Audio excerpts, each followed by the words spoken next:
M-a pus viața la încercare, dar am rămas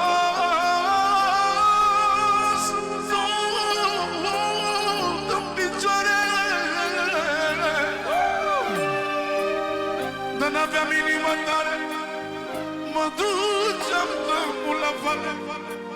Dar n-aveam inimă tare, am rezistat atât de multe, că sunt tare ca și un munte.